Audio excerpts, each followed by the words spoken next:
The game begins with the move pawn to e4, which is the most popular opening choice for white. In response, you can choose to play the French defense. Even if you have never played the French defense before, do not worry. We are not going to dive into the complex mainline variations that require deep theoretical knowledge. Instead, I will show you a simple and reliable system that you can use against nearly any setup white plays. Let's begin. After pawn to d4, you respond with pawn to d5, directly challenging the center and attacking the pawn on e4. Because of this, white must decide how to defend that pawn. There are mainly two important options you need to know. White may defend the pawn with knight to c3. Sometimes white plays knight to d2, but for our system, it does not make a difference. The other main option is the advance variation, where white pushes pawn to e5, gaining space in the center.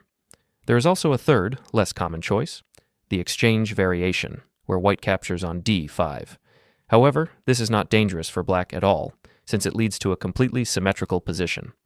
After the exchange, you simply develop your pieces normally, castle your king safely, and enjoy a solid and equal game without needing to memorize complicated theory. Now, let's return to the main position and continue with the principal line after knight to c3. In traditional French defense theory, the main variations usually involve moves like bishop to b4 or knight to f6, which can lead to very complex and heavily analyzed positions. However, instead of diving into those complicated lines, we are going to simplify our approach by going for an exchange-style setup. Here, we play pawn takes on e4, and after knight takes on e4, we immediately focus on solving the main problem that black faces in the French defense, the development of the light-squared bishop on c8.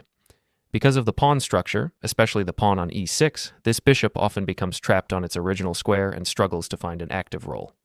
To fix this issue right away, we play bishop to d7, preparing to reposition it along the long diagonal. Soon, we will bring the bishop to c6, where it becomes an active and powerful piece, putting pressure on the center and queenside.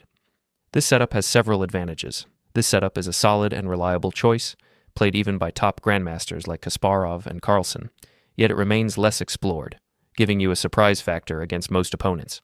It's also simple to play, as you can follow the same plan in nearly every position. Usually, white develops with knight to f3, and you complete your bishop maneuver with bishop to c6, attacking the knight on e4. If white defends, you prepare to bring in more pressure by first playing knight to d7, getting ready for knight to f6 on the next move, improving your development and central control. You might be wondering, why not play knight to f6 immediately? Well, let me show you a tricky line that explains why we avoid that. At first glance, knight to f6 looks perfectly logical. It develops a piece and attacks the knight on e4. However, there's a hidden tactical drawback. After white captures on f6 and you recapture, you're forced to bring your queen out early if you want to avoid damaging your pawn structure. Once your queen is exposed, bishop to g5 follows, pinning and attacking it, and suddenly your queen is in trouble. This demonstrates why it's generally not recommended to develop your queen too early, as it can easily become a target for your opponent's attacks. There's also a humorous little sideline here. It may seem that black can strike back with bishop takes on f3, appearing to win material. But then, white plays the unexpected queen to d2, calmly ignoring the threat to their bishop. Instead, they go after your queen, which is now actually trapped and will soon be captured. It's a fun variation to know, but this is exactly why we don't rush knight to f6. Instead, we prepare it first by playing knight to d7, keeping our position safe and coordinated. After playing knight to d7, you are now fully prepared to develop your other knight safely. On the next move, you can play knight to f6 without any problems. Whatever move white chooses, you continue with knight to f6, attacking the knight on e4. Now white must respond. If white captures on f6, you simply recapture with your other knight, keeping your position solid and avoiding any need to expose your queen. If white retreats the knight, that's perfectly fine. It only moves to a more passive square, giving you greater control of the center. If white tries bishop to g5, pinning your knight, that's no issue either. You calmly play bishop to e7, neutralizing the pin and continuing your development smoothly.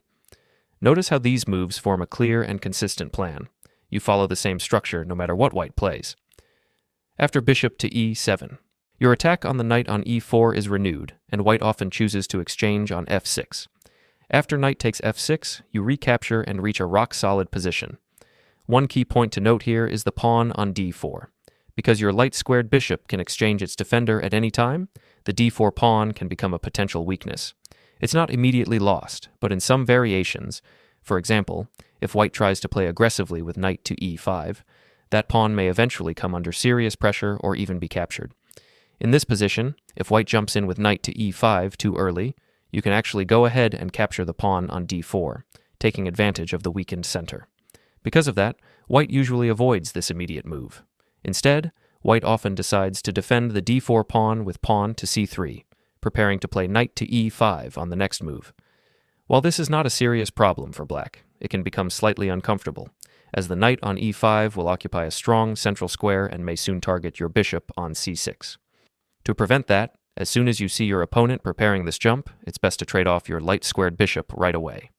In the French defense, this bishop is often considered your bad bishop, since it's usually blocked by your own pawns, so you don't lose much by exchanging it.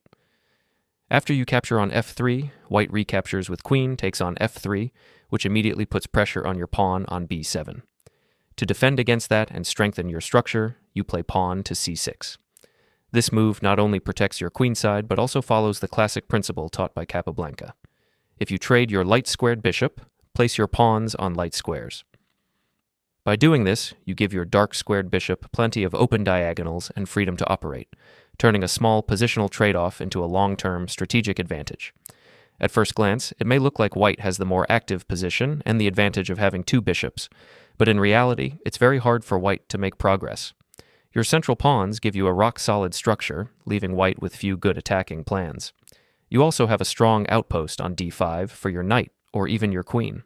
For example, after almost any move by white, you can calmly play knight to d5, where it sits powerfully in the center. This often invites exchanges that simplify the position and lead to complete equality. Alternatively, placing your queen on d5 also works beautifully. It becomes an active, central piece attacking key squares. If white trades, the position remains balanced and solid. Overall, white's attempts to play aggressively often backfire, since your setup is so stable that their active moves usually end up creating weaknesses for you to exploit. For example, in this position, white might try to avoid exchanging queens, especially since your queen is attacking the bishop on g5. To keep the queens on the board, white may play queen to g3. Here's an entertaining and instructive variation. Not one you need to memorize, but it nicely shows the kind of tactical possibilities that can appear in this setup. In this line, you can suddenly strike with knight to h5, which simultaneously attacks white's queen on g3 and reveals an attack on the bishop on g5. This surprising move puts white in immediate trouble, as both pieces come under fire at once. If white tries to counter creatively with queen to e5, you calmly capture the bishop on g5. In response, white may try to recover the lost material with trading queen and play rook to e5, creating an X-ray attack against both your knight and bishop. After you make a defensive move, white might add more pressure by advancing pawn to h4, threatening to trap or exchange one of your pieces. At this point, black faces an interesting tactical challenge. If the bishop moves, white can capture the knight and restore material balance. But if the bishop stays, it will be captured next. In this position, white plays bishop to f6. If white respond by capturing the knight on h5 with the rook, black can play pawn to g6 on the next move. Now the rook is completely trapped. This sequence leaves black with a decisive advantage and a winning position.